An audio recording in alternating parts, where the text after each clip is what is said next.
Good morning and welcome to Second Chances. We are out and about today, left Favor Dykes Campground, and we're headed to Washington Oaks Garden State Park. The ranger at the campground actually told us about this, and so I don't know much about it. Some kind of a formal garden, I believe, and I think there's beach access. So we're gonna go and check that out. It is New Year's Day. It says it's open 365 days a year, so we'll see. I have this map here at the park so you can see where you're going through the gardens. Also helpful because they have these posted at each stop. So we're at stop number 1, and it talks about the columns at the entrance here and what they're made of. Coquina, I guess is how you say that. I'm not exactly sure, but that's what's found on the beach here. It's really pretty in here and well shaded. So if you're here on a hot day, you don't have to worry about being too hot or sunburned. It's quite a nice little house. There's only one room, the living room, that's set up right now. The rest is the museum, and then this wing they don't have you go into. They've actually changed it into restrooms. This is that Coquina rock. It's a sedimentary rock, and it's just made of like lots of shells. This whole house is made of that rock that is just from shells compacted. This is the living room of the house. They let you come in here, and this was the house of the Youngs, Mr. and Mrs. Young. And when they passed away, her husband passed away first in 1962, and then she donated all of the land to the Florida State Park Service. Dean's story about her, she actually was a millionaire by the time she was 19 years old. She started a lingerie company while living in the Philippines. She organized a cottage industry there. So very interesting story. I didn't really know this, that citrus trees are not native to Florida. The Spanish explorers and the settlers planted the first orange trees around St Augustine in the 1500s. There's some pictures of them on very rudimentary ladders picking the oranges. This land was first a plantation, and the British were here before that. When the Young family took over the Washington place, there were just overgrown houses, and the plantation was overgrown, and then they eventually made this traditional garden here. So we have not seen that yet, but we will be going to see that soon. There's a pathway that leads you down to the river, and you can go over onto the Atlantic side too, but for some reason today the Atlantic side roadway access is closed. So we're not going to be able to go to that side, which is a shame because that's where the Coquina rock is. This is an intercoastal waterway. We just saw a really big yacht go speeding by. He's going quite fast. But what a lovely view. And when the Youngs built their house here, they chose this side instead of the Atlantic side in order to protect them from hurricanes and storms, because this side has all the big hammock trees, and you can just see the lovely foliage. I just love these trees. The intercoastal is saltwater, and so here are the creatures that live in there. Be cool to see dolphins going through, but we don't see those right now. We are going to take advantage of the bench here in the shade and sit and have our lunch and just have this peaceful view of the water. Tell you, you can't beat this in December. Actually, it's January. January 1st, it's New Year's Day. I don't know about you, but it takes me a long time to get the 2023 part right. I'll be saying 2022 for a while, writing it on a check or something.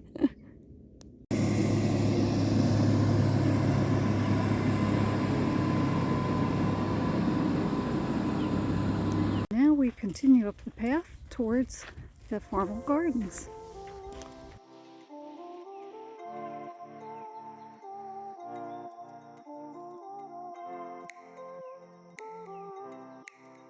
We're at the reflecting pool right now, which unfortunately has no water in it, but that's because they're working on it. And I'm sure it's just beautiful, especially when these irises bloom. That would be lovely to be here during that time.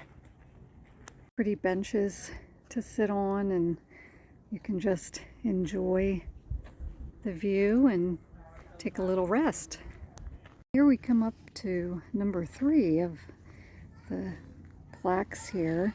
1950s, the Youngs constructed a studio for Mrs. Young's daughter. She was an artist.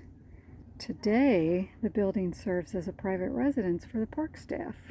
Must be back in there. They don't let you go back there. They want their privacy right on the water. How nice. This would truly be magnificent if the water was here and if the flowers were blooming. I mean, it is stunning. The trees are stunning. Even the sky is so blue. Even though there's clouds, there's not a lot. It was supposed to be a cloudy day, and I don't know where it showed no sun today, and it's quite sunny. There's another plaque here talking about actually George Washington, the President of the United States, that George. His distant relative was also George Washington, and he had a cabin here. And so this well, it's capped off, and it commemorates where the house was.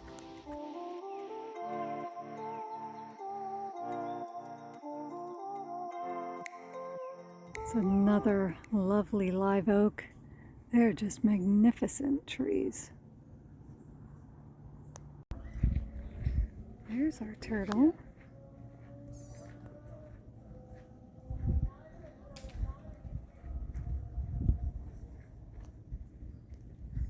This one has interesting history as well.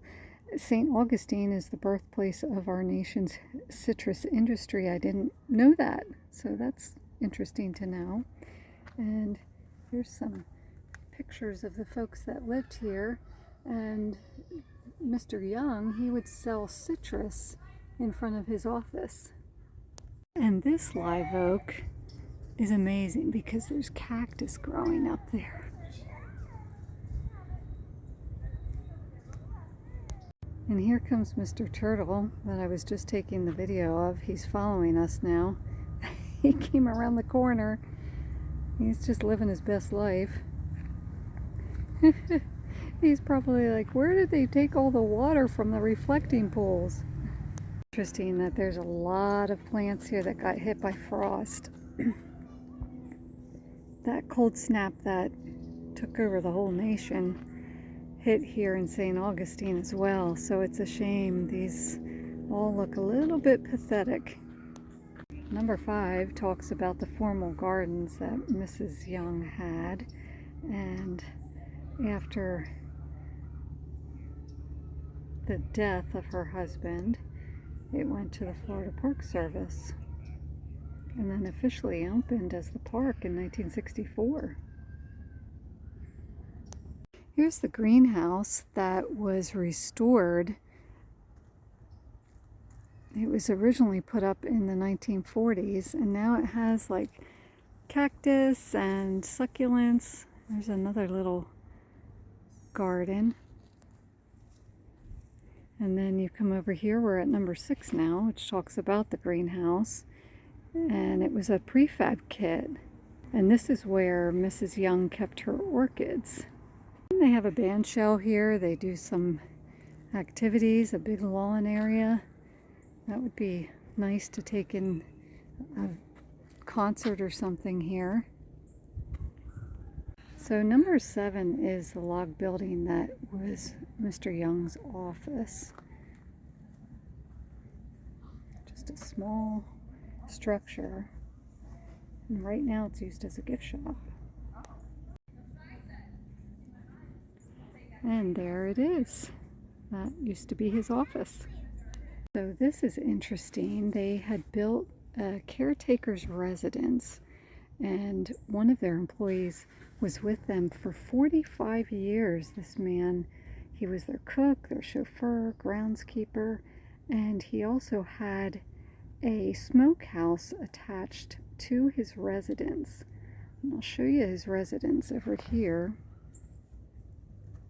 It's behind the fence, so we can't go in and see it, but very cool. He used to smoke meat, venison, and wild hog, and mullet. So we have finished our time here at Washington Oaks Garden State Park. It's very nice walk, and just going out by the river is nice. So it's beautiful. I wish we could see the ocean side as well, but for some reason that is closed today. But I would definitely come out here. It's a $5 charge to get in, and just a really pretty place to take a walk.